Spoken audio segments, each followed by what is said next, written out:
አሰላሙ አለይኩም ወራህመቱላሂ ወበረካቱ። ሰላም ጤና ይስጥልኝ የሰዓዳ ኢትዮ ቤተሰቦች እንዴት ናችሁ? ሰላም ናችሁ? ሁሉ መልካም ሁሉ ሰላም አለው አልሐምዱሊላህ። እንግዲህ ሀና ዛሬ የገጠር ልጅ አዲስ መረጃ ይዞ ወጥቷል። እሱም ምንድነው ያለው? ሀና እንደተደፈረች ገባችሁ? እንደተደፈረችና ከፊቷ አካባቢ የበለዘ ነገር እንዳለ ዛሬ ተናገረ። እስከ ዛሬ ግን ደብቆ ነበር። ገባችሁ? እስከ ዛሬ ደብቆ ነበረ ማለት ነው የያዘው።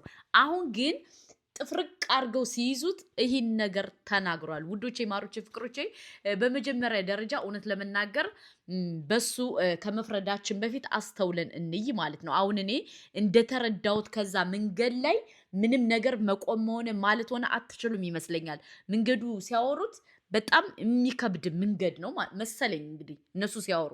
በሁለተኛ ደረጃ ደግሞ እስከ ዛሬ ለምንድን ነው ያልተናገረው? ገባችሁ? እስከ ዛሬ ለምንድን ነው ደብቆት የነበረ? ዛሬ ነው እንግዲህ አጋጣሚ ከኢትዮጵያ ሕዝብ ጋር አስታርቁኝ ብሎ መጥቶ እንደዛ ሲያወራ የነበረው ማለት ነው። እንደተደበደበች፣ እንደተደፈረች፣ ሁለት ወንድ እንደደፈሯት፣ ከዚህ በኋላ ህይወት የለኝም እኔ ተበላሽቻለሁ እንዳለች፣ ከዚህ አካባቢ የበለዘ ነገር እንዳላት ዛሬ ተናገረ። ገባችሁ?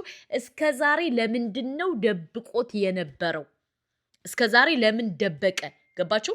ምክንያቱም እስከ ዛሬ ደብቆበት የነበረው እሱ ያውቃል ማለት ነው። እና አሁን እንደገባይ ከሆነ ይህ ልጅ መንገዱ በጣም ከባድ ይመስለኛል ውዶቼ ማለት ነው። መንገዱ በጣም ከባድ ኃይለኛ፣ በቃ አለ አይደለ ወንድ ልጅ የሚፈተንበት ቦታ ይመስለኛል ዛሬ እንደተረዳሁት ማለት ነው። በሁለተኛ ደረጃ ግን ሀና ሙታለች አልሞተችም። ለምን? የተለያየ ነገር ነው እያወሩት ያለ። በሁለተኛ ደረጃ ደግሞ ትናንት ያመጡትን ሙታለች ብለው የማይመስል ነገር ለሚስትህ አትንገር። ትናንትና ያመጡት መረጃ የማይመስል መረጃ ነው ያመጡት። ገባችሁ?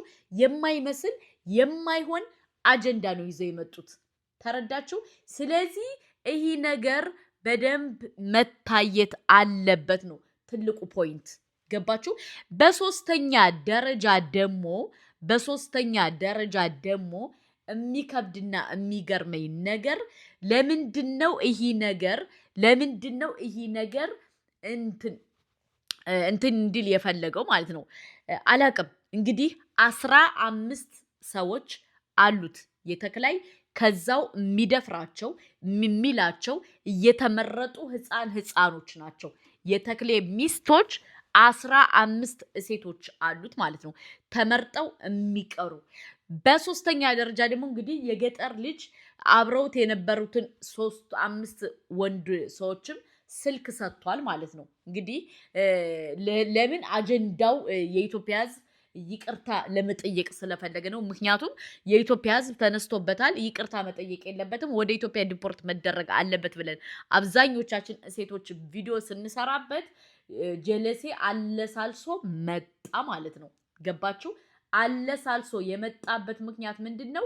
የኢትዮጵያ ሕዝብ እንደተነሳበት ስላወቀ ነው። የገጠር ልጅ እንግዲህ የሚሰጠኝ ጊፍት የለም ብሎ ነው አሁን ወገቡን አስሮ የመጣው። እውነት ለመናገር ግን አሁንም ቢሆን ይቅርታ አድርጉልኝ። እኔ የገጠር ልጅም 100% ልንገራችሁ፣ ወላሂ ከምሬ ነው፣ አላመንኩበትም። ምክንያቱም የሚያወራው ቃል የተለያየ ቃል ነው የሚያወራው። እንግዲህ የሰው ጫጫታ ከብዷት ይሁን የሰው ጫጫታ ባይዘው በጣም ያስፈራል፣ እውነት ለመናገር ማለት ነው። እንደዛ ይመስለኛል። ግን እሱ ማድረግ የነበረበት ሀቁን ተናግሮ ከመሸበት ቢያድር ይሻለዋል። ለምን አሁን ከሰው አፍም ገባ፣ ሰውም አክንትፍ ብሎ ገባ እንትን አለው። ከዚህ በኋላም ደግሞ እሱ ምንም ነገር ማድረግ አይችልም። ምንድን ነው ያለው? ቲክቶኬን አጥፉት፣ እንደዚህ በሉት፣ በዚህ ወጥቶ በዚህ ወርዶ ነው ያለው ነው የምላችሁ። ግን አሁንም ቢሆን የገጠር ልጅ ማሻሻ ቦታ እየፈለገ ይመስለኛል። ምክንያቱም አልረዳናትም፣ እንትን አላልናትም ነው ያለው። ለማንኛውም የእህታችን የሀኒን ጉዳይ አላህ ሀቋን አላህ ያውጣላት። እኔ አሁን በገጠር ልጅም ልፈርድ አልችልም። ለምን እንደሚወራው ከሆነ መንገዱ በጣም እንደሚከብድና መጥፎ እንደሆነ በጣም የሚያስጠላ ነገር እንደሆነ ነው እንትን የተባለው የሰማ ነው። ገባችሁ? እና በጣም ከባድ ነው እህት ወንድሞቻችን። በሁለተኛ ደረጃ ደግሞ ምንድነው እስከ መቼ ነው እንደዚህ አይነት ነገር የሚቀጥለው ነው? ገባችሁ? እስከ መቼ? ዛሬስ የገጠር ልጅ ጨቀጨቅ ነው ደበደብ ነው ምን አለው ማለት ነው። እና ይህ ነገር በደንብ መስተካከል አለበት። ገባችሁ? ምክንያቱም ይህ በጣም የሚከብድ ነገር ነው። በሁለተኛ ደረጃ ደግሞ የመኒው ሰውዬ መጥቷል ሶሻል ሚዲያ ላይ እኔ ከኔ ቤት ነው ተከራይቶ የሚኖረው ሆሹን እኔ ነው ያከራየሁት ብሎ መጥቷል ውዶቼ ማለት ነው። መጥቷል። ምንድነው ያለው? ይህ ሁሉ ወንጀል እንደሚፈጸም ከቤቴ አላቅም ነበር። እኔ አሁን ተክላይን እይዘዋለሁ ብሏል። ተክላይን ይዤ አፍንጫውን አመጣላችኋለሁ የትም አይንቀሳቀስም ብሏል ውዶቼ። እንግዲህ እንደሰማ ነው እና እውነት ለመናገር በዛም ሆነ በዛም እኔ ግን ያሳዘነች ልጅቱ ናት። ከምሬ ነው የምነግራችሁ። ወላሂ ልጅቱ በጣም ነው ያሳዘነች። ምክንያቱም ተደፍረዋ ተጫውተውባት ምን ብለውባት አሁን እንግዲህ እንዳለች ነው ነገሮቹ እያመላከቱ ያለ። አሁን ደግሞ ቅድም ለሰይድ ወረባቦ ቴክስት የተላከለት ግን እንደ ሞተች እንደ ተቀበረች ነው አንድ ወንድማችን ደግሞ እየተናገረው መንገድ ላይ ያገኘው ማለት ነው። መንገድ ላይ ያገኛት እና ለማንኛውም ሁላችሁም ለሃና ድምጽ ሁኗት። አሁንም ቢሆን ድንገራችሁ ለሃና ድምጽ ሁኗት። ሃና እንዳልሞተች እርግጠኛ ነን። ምክንያቱም የሚወራው ወሬ ሁሉ በህይወት እንዳለች ነው እያመላከተ ያለው እና ለማንኛውም ይኸውላችሁ የሸዋ ልጆች ደግሞ በሰፈር በጎጥ አትደበቁ። ገባችሁ? አሁን የሰፈር ጉዳይ ሳይሆን የእውነት ጉዳይ ነው እያጣላን ያለ ነው። ገባችሁ? እኛ እኮ ሃናን እኮ አናቃትም። ገባችሁ? ግን ሰው ስለሆነች ነው ድምጽ እየሆናት ያለ ነው። ከቻላችሁ ምን አገባችሁ ምን እንደዚህ ያላችሁ አትበሉ። ገባችሁ? አንድ ሰው መጥቶ ለሰው ድምጽ ሲሆን ለምንድን ነው አፋፉን የምትሉት? እናንተ እውነት እንዳይወጣ ስለምትፈልጉ ነው። በሁለተኛ ደረጃ ደግሞ በጣም ከገረመኝ ነገር ልንገራችሁ። ወላሂ ትናንትና እንግዲህ አይታችኋል። ዘመድ በዘመድ ነው ተቃቅፎ መጥተው እንደዛ ሲበጠረቁ የነበረው ማለት ነው። የሰው ራስ ብለው ያመጡት ራሱ በጣም የ2 ዓመት የ3 ዓመት የቅል ራስ ነው። በሁለተኛ ደግሞ ጸጉሯ ብለው ያመጡት ደግሞ በቃ የማይመስል ነገር ነው። ወላሂ የማይመስል ነገር ነው። እና ለማንኛውም ከምሬ ነው የምነግራችሁ። ምን ልላችሁ ፈልጌ መሰላችሁ? ሰውነትን አስቀድሙ፣ ሰፈርተኝነት አታስቀድሙ። አሁን እንዳለ የሸዋ ልጆች በሰፈር በመንደር በጎጥ መከለል ፈልጋችኋል። ምክንያቱም ይህ ነገር እንዲጠፋ ስለምትፈልጉ ሰፈርተኛና መንደርተኛ መሆናችሁን አቁማችሁ ሰውነትን አስቀድሙ። ገባችሁ? ሰውነትን ካላስቀደማችሁ እመኑኝ አሁንም ቢሆን ጥሩ አይደለም። ሰውነትን አስቀድሙ። ሰውነትን ስታስቀድሙ ደግሞ ኢንሻአላህ እውነቱ ይወጣል ማለት ነው። በሶስተኛ ደረጃ ደግሞ አንዳንዴ ሰውነትን ሳታስቀድሙ ከሌ ዘመዴ ነው ከሌ ሰፈሬ ሰው ነው ምናምን አትበሉ፣ አትፈራሩ። ምክንያቱም ይሄ የፍትህ ጉዳይ ነው፣ የፍትህ ጉዳይ ነው። ገባችሁ? ፍትህ ለእህታችን ሃና እያላችሁ ሁላችሁም ድምጽ ሁኑ። የሚደረገው ነገር ሰብአዊ ጥሰት በጣም ያስጠላል፣ በጣም ይደብራል፣ በጣም ይዘገንናል።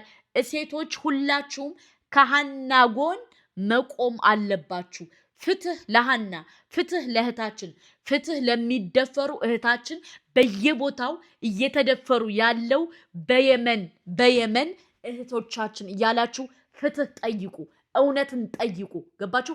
እውነትን አስቀድሙ፣ ሰውነትን አስቀድሙ፣ ሰብአዊነትን አስቀድሙ። ገባችሁ? በሃና ጉዳይ ሆነ እንጂ በጣም ብዙ እህቶች አሉ በተክላይ እየተሰቃዩ እየተደፈሩ ከዛ 5-6 እየወለዱ በወሊድም የሞቱ ልጆች የራያ ልጆች አሉ እየተባለ ነው። ገባችሁ? እንግዲህ ባህር ሳይበላቸው ሞተው ተብለው ግን የገዛ እሱ እየደፈራቸው እንትን እያላቸው እያሰቃያላቸው ያለ ሰው ነው። ስለዚህ ይህ ልጅ በኢትዮጵያ ሕዝብ ተጠይቆልን ኢትዮጵያ ገብቶ የቁም ስቅላት እንዲሰጠው እንፈልጋለን። ገባችሁ? ለምን ካላችሁ ብዙ ሴቶች ናቸው የተደፈሩት፣ በጣም ብዙ ማለት ነው። እና ይህ ነገር እንዲቆም እንፈልጋለን። እህቶቼ ማለት ነው። ምክንያቱም ዛሬ ሀና እንግዲህ አጋጣሚ አቃጣሪ ቲክቶክ ላይ ስለሰራች ነው ይህ ነገር የታወቀው። ገባችሁ? በሁለተኛ ደረጃ ደግሞ አንዳንዴ ስትናገሩ እንደዚህ ነው የሸዋ እንደዚህ። ምክንያቱም እነሱ በመንደሬ በሰፈር መደበቅ ፈለጉ እና አሁንም ቢሆን ፍትህ ለሀና፣ ፍትህ ለእህታችን፣ ፍትህ ለእህቶቻችን፣ በየቦታው ለሚደፈሩ እህቶቻችን እያላችሁ ፍትህ ጠይቁ።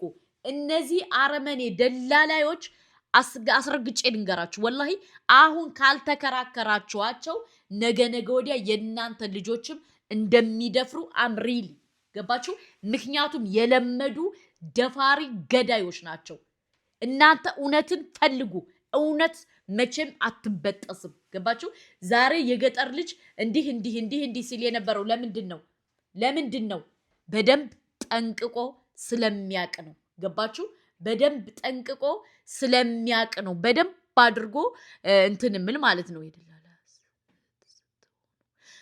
እና ለማንኛውም ወላሂ አላቅም። ይሄው የደላላ እህት እዚህ ላይ ጫካ ላይ እንዴት እንደምዘፍን የደላላው እህት ማለት ነው። የሌላው እህት ግን እዛ ትደፈራለች፣ ከዛ አቢውስ ትደረጋለች፣ ከዛ ትላለች፣ ከዛ ትገደላለች ማለት ነው። እና አሁንም ቢሆን ፍትህ ለእህቶቻችን፣ ፍትህ ለእናቶቻችን፣ ፍትህ ለልጆቻችን እያላችሁ ጠይቁ። ገባችሁ? ጓደኛ ሲታማ ለኔ ብለህ ስማ እህቶቼ ማለት ነው። ዝም ማለት የለባችሁም። ይህ ሰብአዊ ጥሰት ሁላችንም መቃወም አለብን። ይህ ነገር መቆም አለበት። ይህ ነገር መብቃት አለበት። ይህ ነገር በጣም ያስጠላል ማለት ነው። እና እህቶቻችን ሰብስክራይብ፣ ላይክ፣ ሼር አድርጉ።